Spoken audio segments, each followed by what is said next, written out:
The large meeting hall on Nixus Prime fell silent as the final casualty reports appeared on the main screen. Nobody spoke. Nobody needed to. The numbers told the whole story. Another 3 planets lost, millions dead, and the Corvan Empire pushing closer to the heart of Atlarian space. Commander Zithal, once the pride of the Atlarian military, stood with his head bowed. His silver skin had lost its shine, and the bioluminescent patterns that normally danced across his face had dimmed to almost nothing. "We cannot win this war," he said finally. His voice, usually strong and clear, sounded tired. "Not with our current tactics and resources." The 6 members of the Confederation Council looked at each other. Each represented a different species that had joined together centuries ago for peace and protection. Now that alliance faced destruction. Councillor Narleth, an insectoid Vexari, clicked her mandibles in frustration. "What would you have us do, Commander? Surrender and let the Corvans process our worlds for resources? Turn our people into slaves or worse?" "Never," Zidfall said. "But we must consider unconventional options." High Elder Trill, the oldest among them, leaned forward. His translucent skin revealed the slow beating of his 3 hearts. "You speak of the humans." The room grew even quieter. The word human carried weight. And fear. "Yes," Zidthal confirmed. "I believe we must contact Earth." Councillor Riva, whose plant-like body swayed gently even when she was still, shook her flower-crowned head.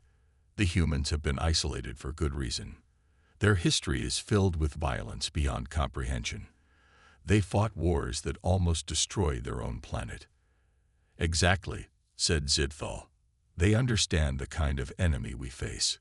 The Corvans show no mercy, take no prisoners, and use biological weapons that melt our soldiers from the inside out. We fight with rules. They fight to win." He touched a control panel, and new images filled the screen. Earth military archives. The Atlarians had collected over decades of secret observation. Humans fighting in various environments. Arctic wastelands, burning deserts, deep oceans, and even the vacuum of space. "Look at them," he continued. "Smaller and physically weaker than most spacefaring species, yet they've adapted to fight in conditions that would kill most of us. They've enhanced their bodies with technology. They've trained their minds to endure pain that would break our strongest warriors." Ambassador Thexla, who had studied human culture more than any other Atlarian, spoke softly. "They call it the human spirit. This ability to continue fighting when all hope seems lost. It is both admirable and terrifying. And it's exactly what we need," Zithal insisted. "The Corvans have taken 40 of our systems in just 2 years. At this rate, our civilization will be extinct within 5. High Elder Trill's ancient face showed deep concern. "If we invite humans into this conflict, we may save ourselves from the Corvans only to face a new threat. Are we truly this desperate?" Commander Zithal pointed at the casualty numbers still displayed on the screen. "Yes, Elder, we are." After 3 hours of debate, the Council made their decision. Ambassador Thexla would travel to the Sol system with a small delegation. They would request military aid from the humans, a species the galaxy had carefully avoided for centuries. As the meeting ended, Thexla approached Zivthal privately. "Do you truly believe they will help us?" The commander's bioluminescent patterns briefly flashed a pattern of hope. "I believe humans cannot resist a fight where they can be heroes. And I believe they hate bullies even more than they love fighting." Thexla nodded slowly. "Then I will appeal to both those traits, for all our sakes." As the ambassador left to prepare for the most important diplomatic mission in Atlarian history, Zidthal whispered to himself, "May the stars forgive us for what we're about to unleash." Captain Serena Voss stood perfectly still as the alien transmission played again in the United Earth Defense Force Command Center. Her dark eyes never left the screen, studying every detail of the strange, silver-skinned being who called himself Ambassador Thexla. "This is the 3rd time we've watched this," General Hayes said, his weathered face showing no emotion. Your thoughts, Captain? Serena took a deep breath. As head of First Contact Operations, her opinion carried weight. They're desperate, sir. No advanced civilization makes contact this way unless they have no other choice. The room, buried 2 kilometers beneath the Rocky Mountains, remained cold and clinical. 20 of Earth's top military leaders sat around the oval table, faces illuminated by the blue glow of screens showing the Atlarian message. They could be lying, Admiral Chen said. The last aliens who came to Earth claimed to be peaceful too. We lost 3 cities before we drove them back. Serena nodded, remembering the Mars colony massacre that had left her an orphan at age 9. True, but these Atlarians are different. They're not asking for resources or demanding we join them. They're asking for help. The message played again. Ambassador Vexla's translated voice filled the room. People of Earth, the Atlarian Confederation faces extinction. The Corvan Empire has conquered 40 of our systems and killed billions. We have observed your species from afar and know of your great military skill. We humbly request your aid in our fight for survival. General Hayes stood up. The Security Council votes in 6 hours. They want our recommendation. Captain Voss, you'll meet this ambassador when their ship arrives. Assess the threat. If anything feels wrong, we go to defensive posture. The Atlarian ship was smaller than Serena expected. It landed at the isolated Montana facility with elegant precision, its silver hull reflecting the morning sunlight. Armed soldiers surrounded the landing zone, weapons ready. When the ship's door opened, Ambassador Vexla emerged alone, his silver skin glittering. He was tall and slender, with large eyes that shifted color like oil on water. Patterns of light moved across his hairless head in what Serena suspected was an emotional display. Captain Voss, he said in nearly perfect English, I am honored to meet you. How do you know my name? Serena asked sharply. We have observed your planet for many years, Vexla admitted. Not to harm, but to understand. Your species is unique in our experience. Serena gestured toward the facility. My superiors are waiting. Inside the secure meeting room, Vexla connected a small device to the display system. Before we discuss terms, you should see what we face. The images that appeared made even the battle-hardened generals flinch. Planets burning. Civilian populations being herded into processing centers. Bioweapons that turned soldiers into puddles of organic matter. The Corvans believe all other life exists to serve them, Vexla explained. They process conquered populations for resources. Some become labor slaves. Others are harvested for biological materials. Admiral Chen leaned forward. Why come to us? There must be other advanced civilizations. There are, Vexla said, but none who understand war as humans do. Most spacefaring species evolved beyond large-scale conflict thousands of years ago. But the Corvans never did. And neither did humans. Serena saw the patterns on Vexla's head pulse faster. We need soldiers who can match Corvan brutality, the ambassador continued. Warriors who understand that sometimes survival requires. He paused, searching for the right word. Ruthlessness. General Hayes exchanged glances with the others. We'll need to verify everything you've shown us. Of course. Vexla bowed slightly. But please understand, time is short. The Corvans have already located one of our core worlds. If it falls, millions more will die. After the ambassador returned to his ship, Earth's military leaders debated for hours. Finally, General Hayes made the call to the Security Council. Madam President, we believe the threat is genuine. The Atlarians need our help, and if these Corvans continue their expansion, they'll eventually find Earth. Our recommendation is to deploy the 107th Special Combat Division. There was silence on the line. Everyone knew what that meant. The 107th, nicknamed the Reapers, weren't ordinary soldiers. They were Earth's most elite fighting force, enhanced with cutting-edge genetic modifications and neural implants. Very well, the President finally responded. But General, Make one thing clear to these aliens. Earth is not sending help. Earth is sending a message. General Ziv of the Atlarian Defense Force watched the human ships land on Vexor's main military base with mixed feelings. The vessels looked primitive compared to Atlarian craft, blocky, dark, and covered in what appeared to be extra armor plating, not the elegant design his people preferred. "They're so small," his second-in-command whispered. Ziv had expected massive warships. Instead, 3 modest transport vessels had arrived. Either humans were extremely confident, or this was merely a token response to the Atlarian plea for help. The main ship's ramp lowered with a hiss of hydraulics. A tall human male walked down first, flanked by 2 soldiers. He wore a dark uniform with minimal decorations and moved with the easy confidence of someone comfortable in dangerous situations. "General Ziv," the human called out. "Colonel Marcus Kane, 107th Special Combat Division, United Earth Defense Force." Ziv stepped forward, touching his chest in the traditional Atlarian greeting. "Colonel, we are grateful for Earth's response to our request." Kane nodded but didn't smile. "Where can my people set up? We need to establish operations immediately." "Of course," Ziv said, surprised by the human's directness. "But forgive me, Colonel. We expected more ships." Now Kane did smile, but it didn't reach his eyes. "Quality over quantity, General. 1 Reaper is worth 100 ordinary soldiers." As they walked toward the command center, more humans emerged from the ships. Ziv studied them carefully. They were indeed smaller than most Atlarians, but they moved with unusual precision. Each carried weapons that looked heavy and deadly.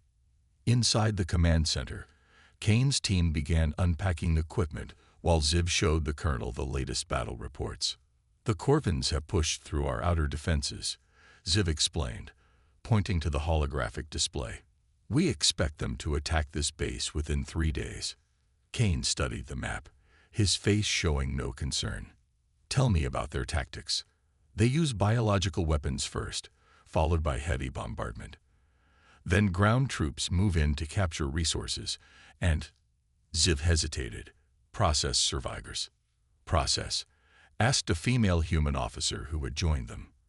Her name tag read Major Chen. "Convert them to biological resources," Ziv said quietly. "It's not pleasant." Kane's expression hardened. "We've seen similar things in our history. How many Corvin ships are we expecting?" "At least 30, Ziv replied, "each carrying around 500 troops." The humans exchanged glances that Ziv couldn't interpret. Was it fear? Concern? 15,000 enemies, Kane said. "And you have how many troops here?" "About 1,000, Ziv admitted.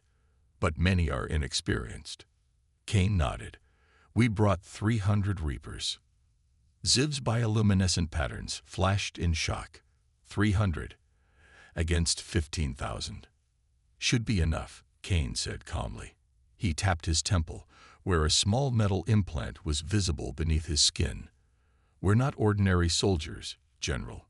Major Chen opened a case she had been carrying.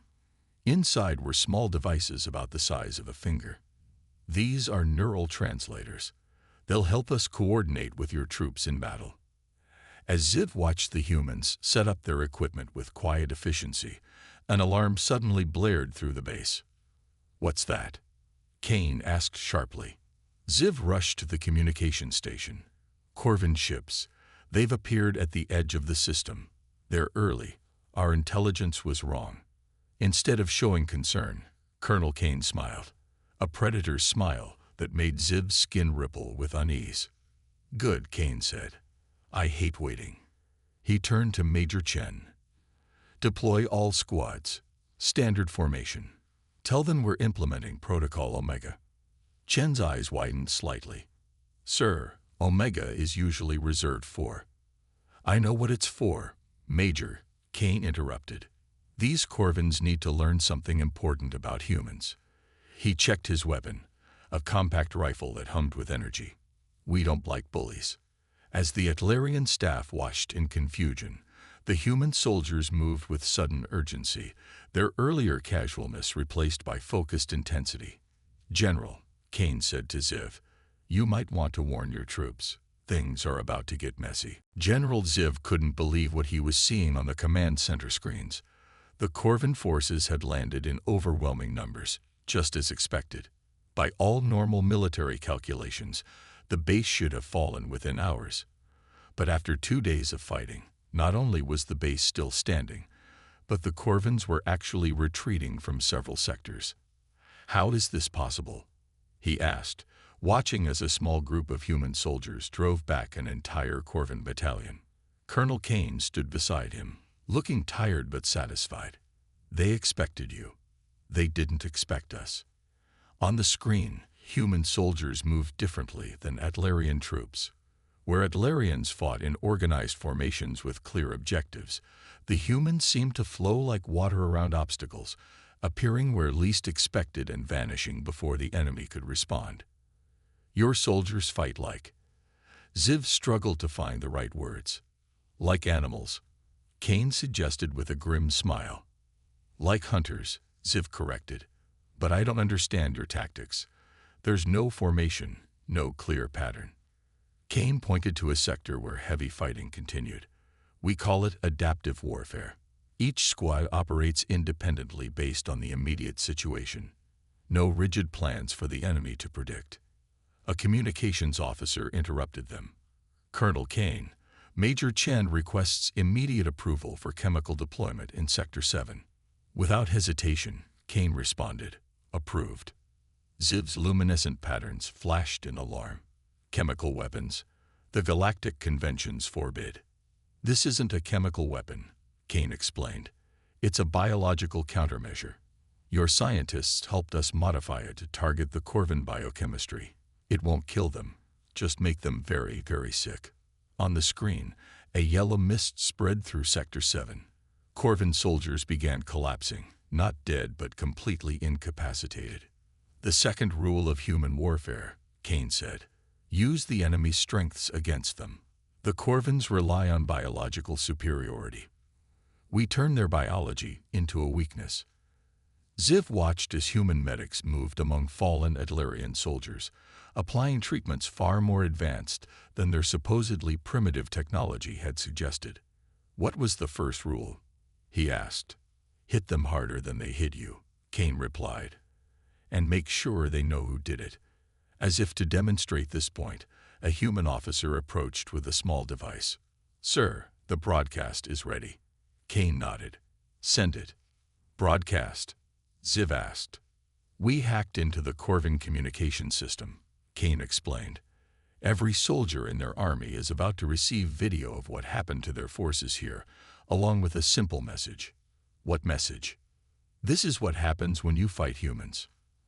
As the day progressed, Ziv noticed something strange. The Corvin attacks were becoming less coordinated, more hesitant. Their typically fearless troops were now hanging back, showing unusual caution. "They're afraid," Ziv realized aloud. "Fear is a weapon too," Major Chen said as she joined them, her combat armor showing signs of recent fighting. "Colonel, Squad Alpha has successfully planted the devices in the enemy command ship." Kane checked his watch. 3 minutes to detonation. "You planted bombs?" Ziv asked, alarmed by how casually they discussed such actions. "Not bombs," Chen corrected. "Data transmitters. Right now, every bit of Corvin tactical data, communication protocols, and biological information is being downloaded to our systems." Kane pointed to the main view screen, where a Corvin command ship suddenly stopped firing. "And now they're experiencing total system failure. Their ships will be dead in space for about 6 hours." Ziv stared at the humans with new understanding. They didn't just fight physically. They attacked on multiple levels, simultaneously. Psychological, biological, technological. "Your methods are..." He searched for a diplomatic word. "Ruthless," Kane finished for him. "We know. But answer me this, General. Are they working?" Ziv looked at the battle statistics. For the first time in 2 years, a Corvin attack had not only been stopped but reversed. The cost had been high. Many Atlarians had died. But the base still stood. Yes, he admitted, they're working. Then that's all that matters, Kane said, turning to issue new orders to his troops. Because the real fight hasn't even started yet. They're moving their main fleet to Helios, Colonel Kane said, pointing to the holographic map in the war room. 2 weeks had passed since the first battle, and the mood among the Atlarian officers had changed from despair to cautious hope. General Ziv studied the projection. Helios is our largest shipyard. If it falls, we lose our ability to build or repair vessels. The room fell silent. Everyone understood what was at stake. The Corvins expect us to fortify and defend, Kane continued. So we're going to attack instead. Atlarian officers exchanged concerned glances. Major Lith, Zid's tactical advisor, spoke up. With respect, Colonel, they outnumber us 5-1 at Helios. Defense is our only viable option. Kane smiled that predator's smile that still made Ziv uneasy. Numbers aren't everything, Major. The Corvins are still using the same playbook. We're going to tear that book apart. He nodded to Major Chen, who activated a new display showing detailed Corvin ship layouts. We've analyzed their command structure. The Corvins operate on a strictly hierarchical system. Cut off the head, and the body falls. You want to assassinate their leaders? Ziv asked, bioluminescent patterns flickering with concern. Not assassinate, Kane corrected. Capture. A dead leader becomes a martyr. A humiliated leader becomes a warning. 3 days later, as darkness fell over the Helios command center, Ziv watched human soldiers prepare for the mission. They looked different now. Their armor modified with Atlarian technology, their weapons enhanced with components that Ziv didn't fully understand. These are our best stealth systems, Ziv said, handing Kane a small device. They'll mask your biosignatures from Corvin sensors. Kane attached it to his armor. We're deploying in 5 squads. Alpha Team will create a diversion at their main power facility. Beta and Gamma will infiltrate their defense grid. Delta will secure our exit route. And your team? Ziv asked. We're going straight for Admiral Kreth, Kane said, referring to the Corvin fleet commander. Our intelligence shows he's conducting a strategy meeting with all his captains tonight. Major Chen approached, her face painted with dark camouflage. Night drop in 30 minutes, Colonel.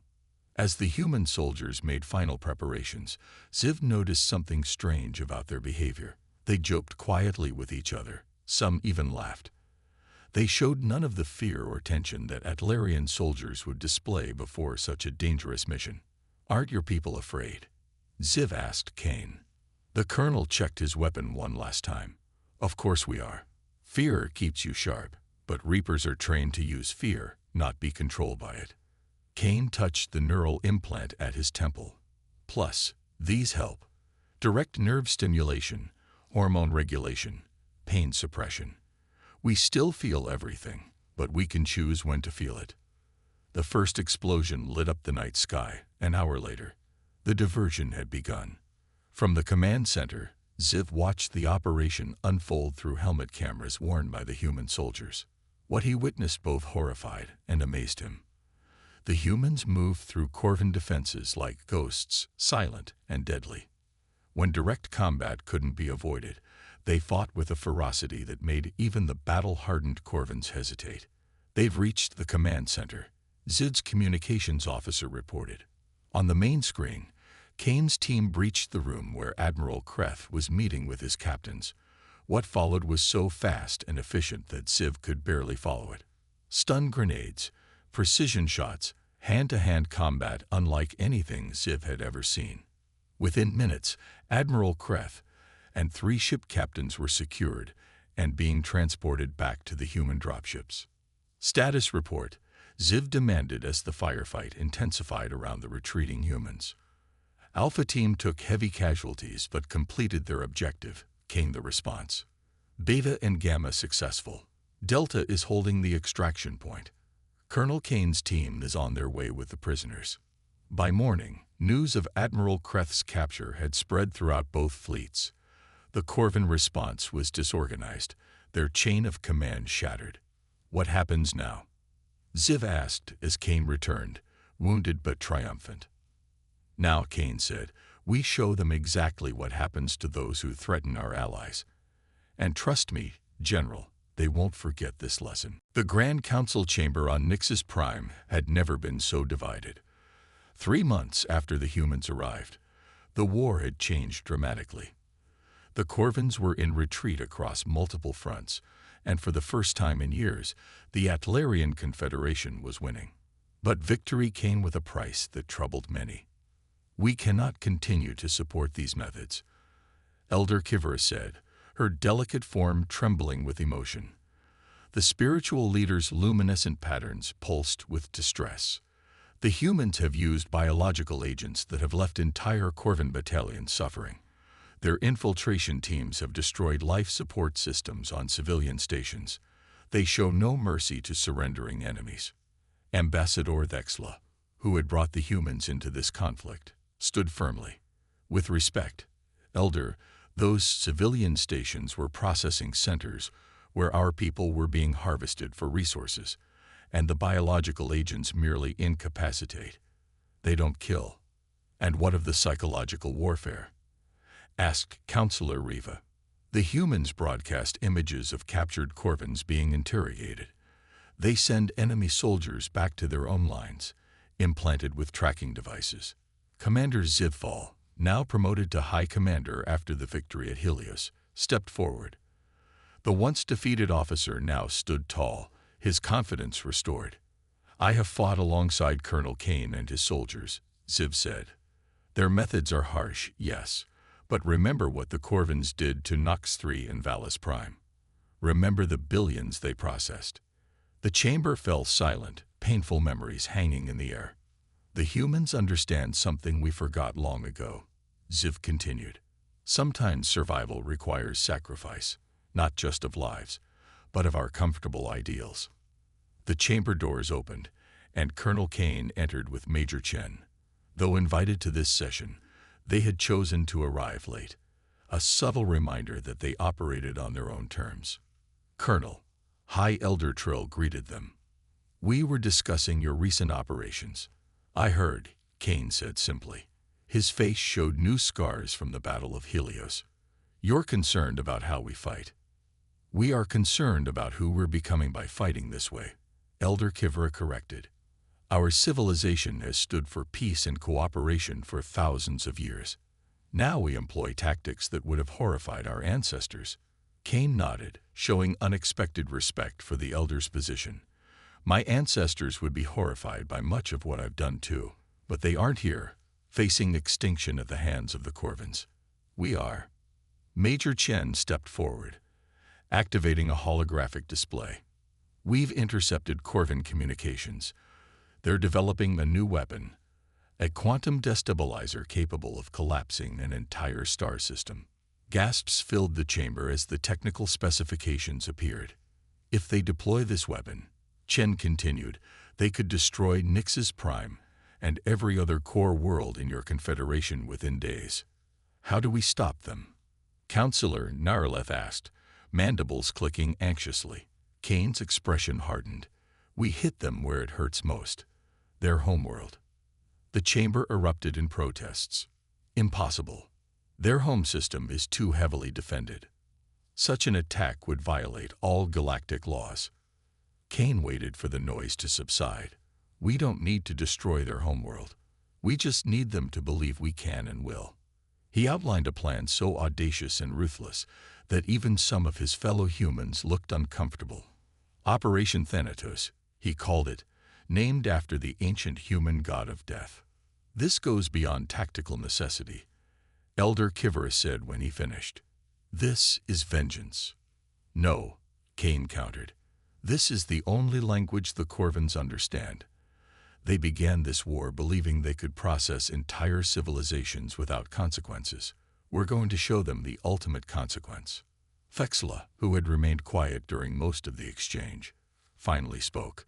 "If we refuse this plan, and the Corvins deploy their quantum destabilizer, what then?" Will our moral high ground comfort us as our worlds die? High Elder Trill closed his eyes, 3 hearts visibly beating through his translucent skin. The chamber waited for his decision. "Proceed with Operation Thanatos," he said finally.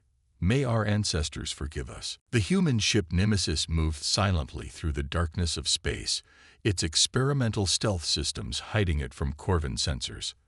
Modified with Atlarian technology, it was nearly invisible, a ghost ship carrying the deadliest soldiers in the galaxy.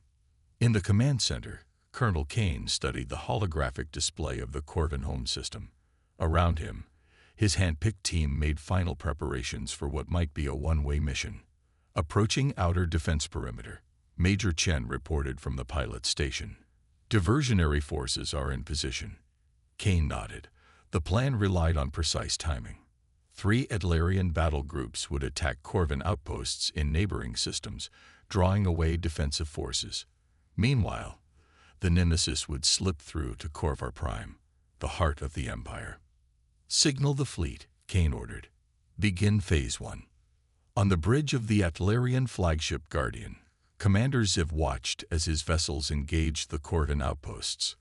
Though outnumbered, his forces fought with new confidence, employing human tactics that confused and frustrated the enemy. "Maintain pressure for 30 minutes, then begin strategic withdrawal," Ziv instructed his captains. "Make them chase you." An officer approached with a datapad.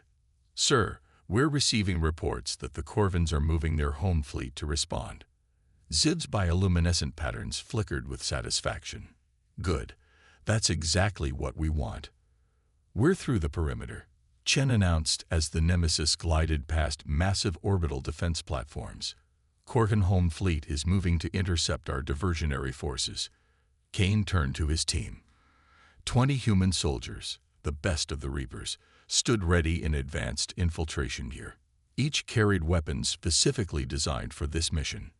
"Today we make history," Kane said simply.